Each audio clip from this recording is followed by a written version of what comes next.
బండాపు ఎందుకు నా బండి ఆపారు? ఎక్కడికి పోతున్నావు? ఆకలిగా ఉంది, ఏమని తిందామని. నువ్వు ఇక్కడ తింటావా? నీ వాళ్ళకం చూసుకున్నావా? నీకు ఇక్కడ సెట్ కాదులే, పోయి చిన్న హోటల్ చూసుకోపో. బాగా ఆకలిగా ఉంది, ఈ చుట్టుపక్కల ఏ హోటల్ లేవు. అయితే పోయి ఇంకో హోటల్ చూసుకోపో. చెప్పరా. రే, ఇక్కడ మీ నాన్నకి ఎవరో అవమానించి మాట్లాడుతున్నారా?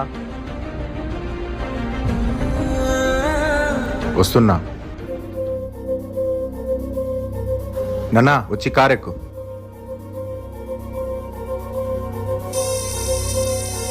సార్ మీరా? నన్ను ఇంత కష్టపడి చదివించి పొజిషన్లో పెట్టింది నువ్వు ఇలాంటి వాళ్ళతో అనిపించుకుంటే కాదు. అప్పుడు వచ్చిన వ్యక్తే కదా ఇప్పుడు వచ్చింది. రెస్పెక్ట్ మారింది. కారు ఉందనా? Sorry sir. సారీ నాకు కాదు, తనకు చెప్పు. Sorry sir. ఏందిరా నాన్న అందరూ ఇలా అయిపోతున్నారు? ఇది ఇండియా నాన్న.